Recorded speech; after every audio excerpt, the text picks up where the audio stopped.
Nous sommes à la veille de l'ouverture de la piscine Liberté, mais qu'en est-il exactement du protocole d'accès au bassin? Bonjour Yann. Bonjour Jean-François. Alors, qu'en est-il exactement de ce protocole pour pouvoir accéder au bassin? Alors, la piscine ouvre demain. Tu es arrivé par l'entrée de la piscine où on a mis un traçage au sol pour la distanciation des nageurs. Tu as pris le gel hydroalcoolique qui est à l'entrée. Tu portes le masque que tu pourras enlever parce qu'aujourd'hui on est fermé. Et le masque est obligatoire jusqu'à la cabine. D'accord. Voilà. Ah, je le garderai jusqu'à la cabine. Voilà. Donc, chaque nageur s'est inscrit au départ par téléphone parce qu'il y a une inscription obligatoire. Elle sera faite par Internet courant semaine prochaine. Il y a combien de personnes peuvent accéder en même temps? Il y a des créneaux de 100 nageurs. Le matin, c'est 100 nageurs, sachant qu'on ne sera certainement pas complet. Donc, il y a un seul créneau avec un planning bien établi sur lequel on va communiquer. Et l'après-midi, on fait 2 vagues de 50 nageurs espacées d'1 quart d'heure pour gérer le flux de nageurs qui viennent en piscine. 50 par 50. Voilà, à 1 quart d'heure de décalage. Le groupe est complet. Et comment, par la suite, vous allez pouvoir... parce qu'il va rester combien de temps en piscine? Alors, on fait des créneaux l'après-midi un petit peu plus longs que les créneaux du matin. C'est à peu près 1h15, 1h30 dans l'eau l'après-midi. Donc, comment vous allez pouvoir dire aux personnes qui ont fait 1h15, 1h30, il est temps de ressortir? Alors, on va travailler avec des bracelets de couleurs différentes. Donc, la première vague de 50 nageurs aura un bracelet d'une couleur, la deuxième vague d'une autre couleur. Et quand l'heure et demie de natation sera finie, on appellera au micro une couleur de bracelet et demander aux gens de sortir de l'établissement. Et ils passent évidemment par les caisses? Alors en arrivant, voilà, ils arrivent à la caisse, ils donnent leur nom parce qu'ils sont sur des tableaux d'inscription, ils payent leur droit d'entrée et après ils accèdent à l'intérieur du bâtiment. Eh bien, je te propose peut-être de faire la visite. On y va.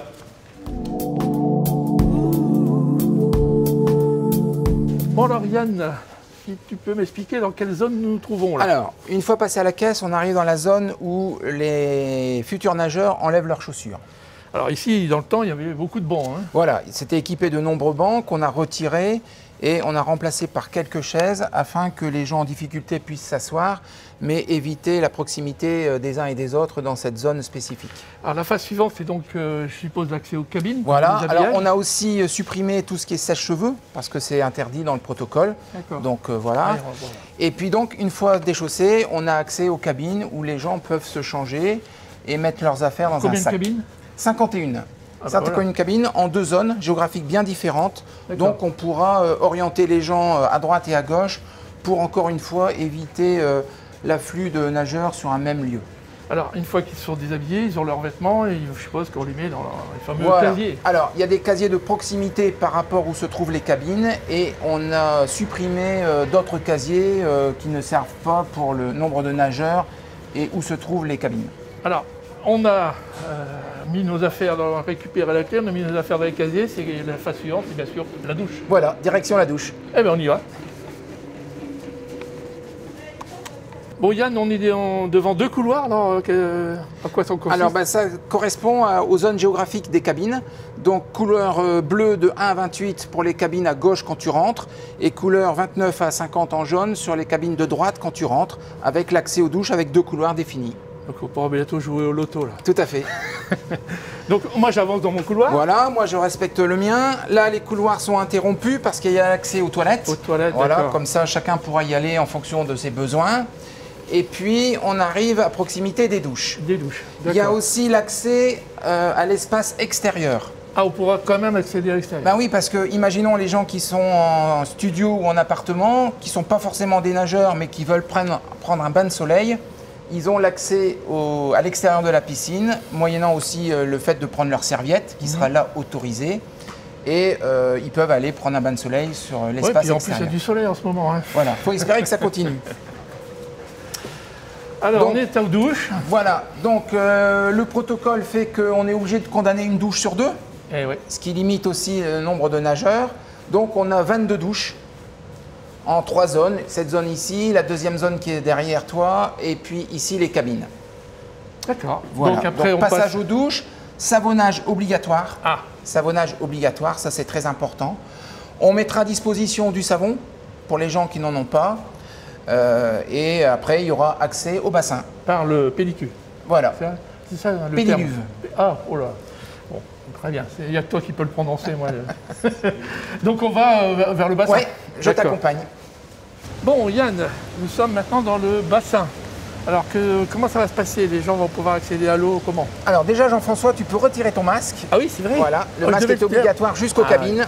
Donc pardon. après, on n'a plus de masque. Tellement l'habitude maintenant. Ouais.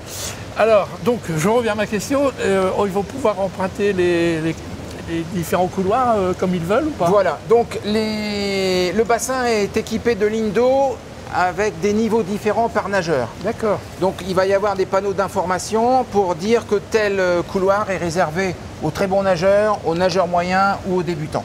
Ouais, sinon ce sera un peu la cohue. Hein. Oui, puis il y aura un sens de circulation de nage pour éviter que les gens se croisent trop près. Voilà. Il faut essayer de garder, même dans l'eau, une certaine distanciation. Au maximum en tout cas. Voilà. Alors, une petite question au passage, est-ce que les clubs de natation, water-polo, tout ça vont pouvoir y accéder? Alors pour l'instant non, On démarre nous avec le protocole qu'on a mis en place. On va certainement devoir un petit peu se mettre par rapport aux besoins, aux problèmes qui vont arriver, parce qu'on a essayé de penser au maximum de choses, mais bon, il va falloir qu'on s'adapte.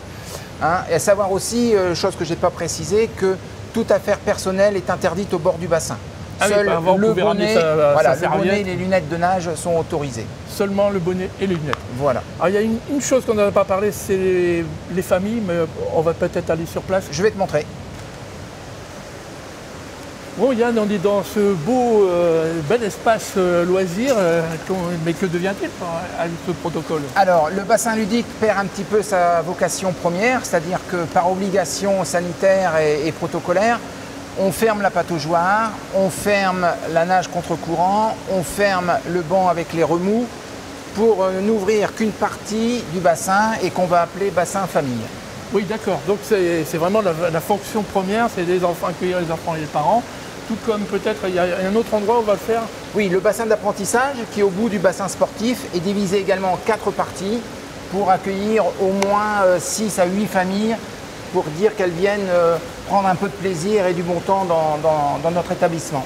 Alors, est-ce que les activités de loisirs sont toutes ouvertes, comme le toboggan par exemple? Non, non. Le protocole donne encore les consignes de limiter et de fermer le plongeoir, le toboggan, le sauna, le hammam. Et ça, on ouvrira en fonction des possibilités qui nous seront données.